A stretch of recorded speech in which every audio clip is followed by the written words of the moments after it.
Nearly 80 people are killed in tribal fighting in Sudan's Blue Nile state. The violence triggers protests in several cities. So what's behind the escalating tension? And has Sudan's military takeover worsened relations between tribes? This is Inside Story.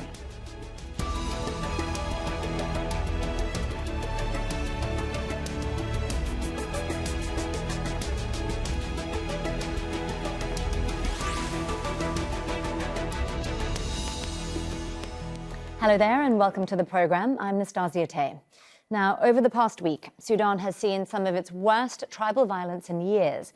At least 79 people have been killed in Blue Nile state, close to the border with Ethiopia. 200 others have been wounded. Fighting between the Berti and Hausa tribes began on Monday. This unrest is being blamed on issues including long-running tribal disputes, land access, and tensions with leaders in the Sudanese capital, Khartoum. The Blue Nile state governor has imposed a nighttime curfew and banned public gatherings for a month. And soldiers have also been deployed to restore calm. Hiba Morgan has more. This is a residential neighborhood in Ruseris locality in Sudan's Blue Nile state, and it was a scene of fighting between members of the Hausa tribe and members of other tribes over land dispute which started over the weekend here in Blue Nile state. Now, the Hausa tribes and several other ethnicities have been residing in Blue Nile for decades, but when the Hausa tribe tried to claim land for themselves, other tribes retaliated, and that has led to the killing of more than 80 and the displacement of more than 30,000 according to the State Ministry of Health and Aid organizations. Now, the resulting violence here in Blue Nile state has resulted in protests in various parts of the country, including the eastern states of Kassala and Gadaref, the southern state of White Nile, and the capital Khartoum, which on Tuesday saw hundreds of members from the Hausa community protesting, voicing their anger against the violence that has resulted here in Blue Nile state.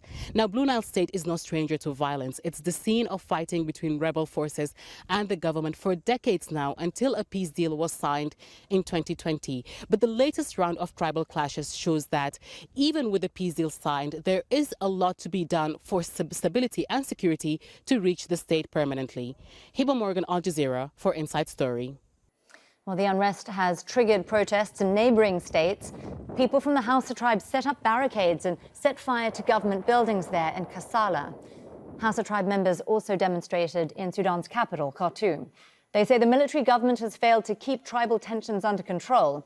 The army, you'll recall, took over power last October. It upended a transition to civilian rule after former President Omar al-Bashir was ousted in 2019. Tribal violence has increased since then. Well, Sudan has a long history of communal violence. Fighting has been going on for decades in the states of Blue Nile, Darfur and South Kordofan. Tribes fought over land access, as well as differences in political and military affiliations. The UN says at least 145 people were killed last June in a land dispute in the town of Kulbus in western Darfur. In 2020, tribal leaders and the transitional government signed the Juba Agreement for Peace in Sudan. It addressed land rights and political representation, but progress on implementing that deal has been slow.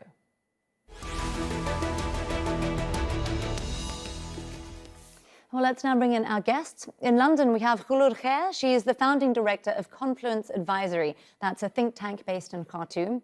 In Khartoum, we have Mohamed Ahmed. He's a Sudanese journalist covering conflict zones across the Horn of Africa. And in London is Gillian Lusk, a Sudan analyst and also the chairperson of the Society for the Study of the Sudans. A warm welcome to you all. Now, obviously, this is a very complex conflict within a very complex political situation, so there's plenty to pick apart here. Now, Gillian, I'm going to start with you because I know you've been working on Sudan and Blue Nile for many, many years now. So before we get to what's triggering this specific fighting at this specific point, can you remind us of the drivers of conflict that we've been seeing in the area for so long? Well, I wouldn't say that Blue Nile has seen a lot of conflict recently. In fact, it was very calm until this broke out. But it's true that nationally, yes, there have been all kinds of conflicts, most of which people I talk to generally link them to the government, that the regime wants to stir them up. It suits the regime to have instability because it hasn't got a social and political base. This is the military regime that took power in the coup last October. And therefore, it has to find some sort of both something to attract people. You know, people feel insecure, so they say, oh, maybe we should turn to the military. But also because it distracts people from protesting about the lack of democracy, calling for human rights, justice, peace, all the things of the revolution of 2019. Sure. Sorry, Gillian, I want to press you on the history of Blue Nile, though, and the drivers of conflict that we're seeing there. There have been land disputes, for instance. What have been, in your mind, the big issues there? I think the main issue at the moment is that the Hausa people that you mentioned earlier have been in Sudan for about a century. As an ethnic group, they settled from West Africa in colonial times. And a lot of them went to work on pump schemes and agricultural schemes. But they were never given Sudanese nationality, and they were never given land rights in the traditional sense of what they call indigenous land rights in Sudan. So although they could own private land themselves, you know, somebody could buy a house or a garden or a farm, the tribe as such didn't have access to that. And this has been stirred up now as an issue. Some Hausa people have asked for land rights, and somebody else is stirring this up and making other ethnic groups, people from other ethnic groups, think that the Hausa have come to invade their land. And so obviously, given that the country is in a very poor state economically at the moment, people are hungry. Of course. It's very easy to stir up conflict, therefore. Well, given that there are these conflicts and all this stirring up that's going on, I want to bring in Kholood here. There are obviously a number of different explanations for what's happening in Blue Nile at the moment, and specifically the timing of it.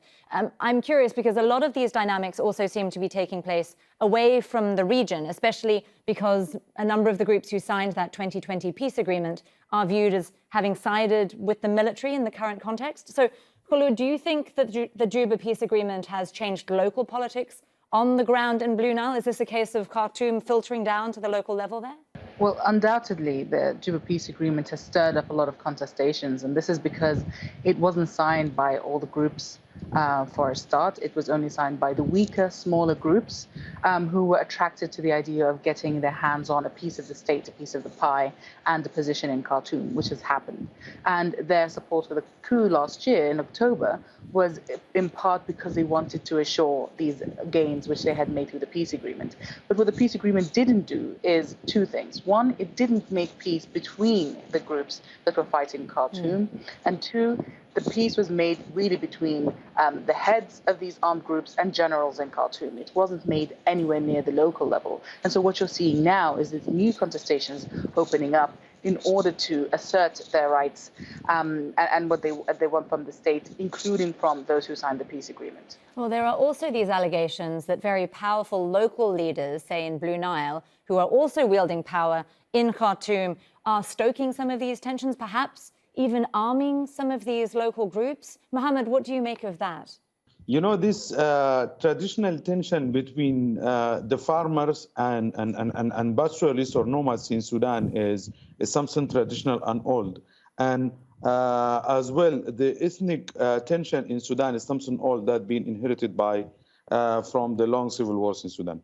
But what is happening now is a kind of that the change of the kind of shaping the future of post-Bashir period between a lot of political elites and among the local leaders themselves, because you see that especially after the coup, there is a wide politicization of these local leaders. So this is why the conflict is jumping from place to another because of the competition over resources, the competition over the power, the competition of how to shape this future. What is happening in this time is not a normal cycle of tribal violence, the traditional tribal violence in Sudan. And as you see, it moved from Blue Nile to Kassala within 3 days, and today there are wide protests in Khartoum as well, and the police have dispersed them. Actually, this is a problem, and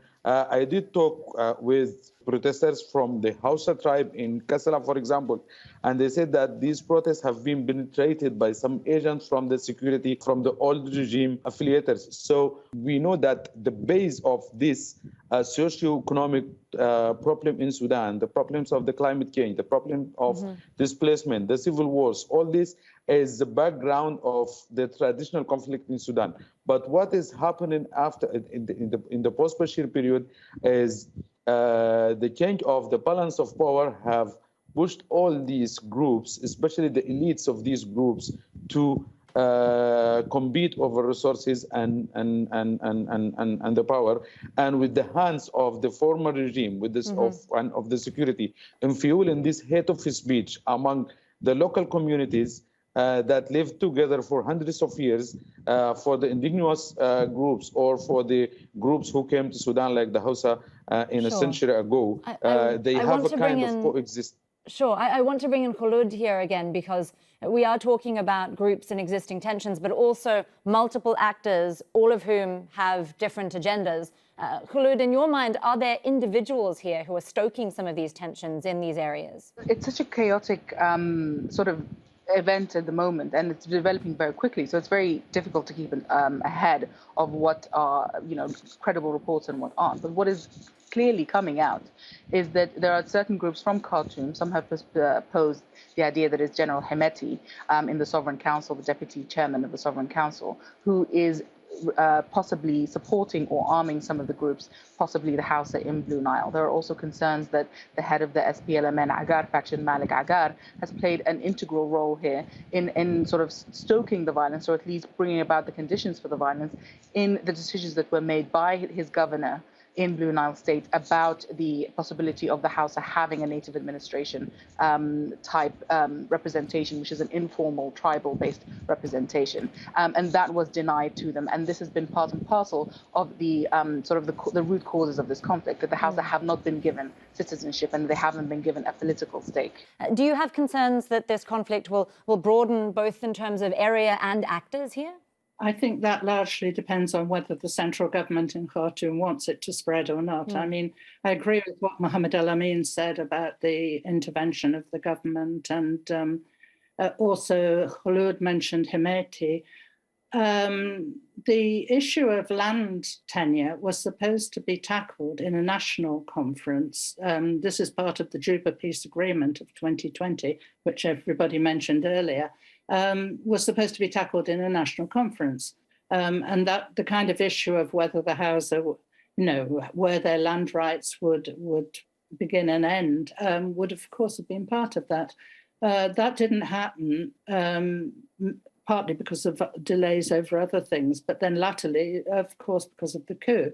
So the military now has no interest in settling this issue, and the question of where the weapons come from is indeed a very pertinent question, I think. I don't think it's likely to to spill over into Ethiopia as such, because this isn't a cross-border issue at all at this point. But of course, any tension near the border, given that there has been tension between the two governments and over the question of the Nile waters, in particular the dam, that's always a possibility. It makes it even more sensitive than it was already. Well, part of the peace agreement that we're all talking about was also about integrating rebel forces into the army, and that obviously hasn't happened. We're talking about potentially arming different groups. It does seem that various groups across Sudan at the moment are on a bit of a recruitment drive to try to grow their own political power as we see this impasse continuing in Khartoum. Mohamed, do you think that's also potentially contributing to the violence that we're seeing? Yes, actually, the compromises that made in Sudan between the continuous compromises since 2019, which this Juba Peace Agreement was one of them, actually, or one of these compromises. The main compromise was between the military and civilians in general. So this has created a kind of hybrid government, which is actually owned or give the upper hand for the military. Also, that happened among the rebel movements who actually divided between the civilians and the military. So this agreement is has not actually addressed the root causes of the problems. It's actually take into consideration the concerns of the elites about how of sharing the power between the elites of the rebel movements and the coup leaders, actually. I want to take a look back at Sudan's political upheaval over the past few years. Now, when longtime leader Omar al-Bashir was removed back in 2019, a 3-year power-sharing agreement was established with Abdullah Hamdok as prime minister. He had served for just over a year when the military arrested him, seized power, and quashed protests against the takeover. He was reinstated after signing a controversial deal with the military. Now, since then, the military has expanded its powers, as we've been discussing. General Abdel Fattah al-Burhan was sworn in as the head of the ruling council, and protests against military rule have been held nearly every week since October. Well, a lot has obviously been made of this divide, this rural-urban divide, especially when it comes to Khartoum elites in Sudan. Kholood, how much support is there for these street protests that we've seen in Khartoum across the rest of the country? The street movement or the pro-democracy movement has been very good at tapping into the core concerns of people across the country, and oftentimes, in very stark contrast to the authorities who haven't been able to do so. And so they have been able to maintain, to a large degree, as you say, weekly protests, sometimes more than once a week, since October of last year. And for me, that longevity and that ability to sustain a protest indicates to me that there is a large amount of support for the pro-democracy movement, particularly for the resistance committees that are leading the pro-democracy movement. We have seen, for example, the latest protest tap into this idea that we are all family, rather than the divisive politics that have been playing out by the two top generals, General Burhan and General Hemeti, over the Eid break, where we've seen General Burhan in River Nile state really speak to an Arab identity and sense of sort of power that is inherent in that. And then we've seen General Hemeti in Darfur sort of stoke up this idea of a center versus periphery, with the periphery finally having its time, presumably through him and the new political party that he's planning to set up. So this divisive politics at the top, which we've already been watching as a sign that there is the two generals that are ill at ease with each other, despite their immediate interests, it looks to be burgeoning into a much broader issue. And the pro-democracy movements are particularly sort of aware of this, and they have been trying to rally a sense of unity. But of course, with so much violence taking place right now, it's going to be quite difficult for them to achieve that, as Mohamed said, without key changes at the top, without their generals being removed. Gillian, I'm curious about what you see as a potential path forward, because there were talks brokered by the US and Saudi Arabia. They've stopped. There was a movement by the UN, IGAD and the African Union, a process there that seems to have also stalled. How do you try to negotiate a way forward when the revolutionary councils, who are the people who are running the protests, and there's obviously a division within the pro-democracy side, when the revolutionary councils don't actually want to come to the table at all? One thing that strikes me very much at the moment is that many people on the outside, non-Sudanese, are talking very much as if this was just a military government and therefore a deal can be done with it. But Sudanese that I talk to are mostly, one of the first things they say is that this is the old regime that's come back, the old Islamist regime of Omar al-Bashir, of the National Congress Party, that it's very well organized, very well funded, very determined. This is not just a few angry men. This is a structured organization, and it's infiltrated its people back into the civil service and obviously into the military, to the extent that they ever left. This is because many of them were just there throughout the whole thing, throughout the revolution. And young revolutionaries who've done an absolutely amazing job with this peaceful revolution in Sudan. I mean, the world should learn from it. It really should. But they're not used to those kind of politics at institutional level. And the revolutionary committees, which have indeed done a marvelous job setting up committees all over the country and so on, they're not really equipped to deal with this. Mm-hmm. It's very difficult to see who can, because it's not just a question of the military saying, oh, okay, yes, we'll have democracy. And General Burhan in his last big speech called for elections, but it's clear that they have every intention of controlling those elections. And then they will present this as a popular government if that goes ahead. So it's not clear that... I do want to bring in Mohamed here because he's on the ground in Khartoum and living with all of these forces, as well as the day-to-day economic hardships that have also been exacerbated by the Ukraine war. And obviously this is all building towards some kind of breaking point, but no one's really sure which way it'll go. So Mohamed, can you describe what the situation is like in Khartoum at the moment for you now, day to day, in terms of being able to access basic necessities? What happened of the economic hardship in Sudan since October 2021 is unprecedented, actually. We know the Sudanese are suffering from the economic hardship since 2019 and earlier, but over this last year until now, it's unbelievable, really, of how the situation is very hard. The prices are soaring too much in local markets. There are the problems of the queues for the fuel and bread, etc. So you see now the coup government actually is failed to provide the basic necessities for the people. The prices are like doubling many times. The currency has been floated, but it's also increased day after day, and it's declining day after day in front of the US dollar. So the security, even in Khartoum, the personal security for everybody is really something difficult. And you know what happening in the peripheries as well of the country is also affecting on the capital Khartoum, because most of the consumers in Sudan are the consumers of the vegetable and whatever of food needs is in the peripheries of the country, and the consumers are in Khartoum. So this is also affected on the prices, affected on the food security in Sudan. And as you may know, that the World Food Programme said that 18 million, like 40% of the population is in risk of acute hunger in the country. All these with the reflection of the international food crisis, it's also impacting the country too much. So obviously a very dire situation.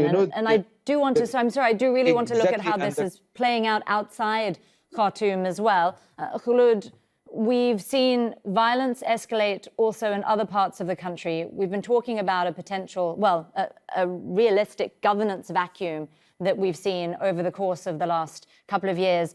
If the violence that we're seeing is being driven not only by economic hardship, but also by shifting alliances within Khartoum, given the trajectory of the country, either way, should we be expecting more violence like this in other parts of the country? Unfortunately, yes. It seems like there is this regime that we have right now, which, as Gillian has said, is a sort of a reiteration of Bashir's Islamo-military regime, is not really interested in governing. We've seen that in their inability to be able to plan for some of the economic crises and then to mitigate some of these security crises. What their chief interest seems to be is surviving and remaining in place. So with that governance vacuum in place, it seems that it's going to be ethnic tensions and land grabs and sort of storing up resources and accessing resources in order to create war chests for any upcoming confrontations. That seems to be sort of the state of play. And what that means, of course, is that we are very quickly hurtling towards a very militarized response to these crises that we're seeing, including the climate crisis and the economic crises, rather than what we saw during the transitional period, which is sort of using politics to solve some of these issues rather than picking up guns. What we've seen with the way that the Juba peace agreement has brought in these rebel leaders into Khartoum and taken them away from their constituencies, and in many ways those constituents now feel that they've been neglected by these very leaders, that's going to avail the space for new rebel leaders to pop up, who will say to these constituents, I will now represent you. And we're going to see far more interfaces of conflict across these peripheral regions. A grim outlook indeed. Well, thank you to all of our guests, Kholood Khair, Mohamed Alamin and Gillian Lusk. And thank you too for watching. You can see this program again anytime by visiting our website, that's aljazeera.com. And for further discussion, do go to our Facebook page. That's facebook.com/AJ Inside Story. And you can also always join the conversation on Twitter. Our handle is @AJ Inside Story. From me, Nastasya Tay, and the whole team here, bye for now.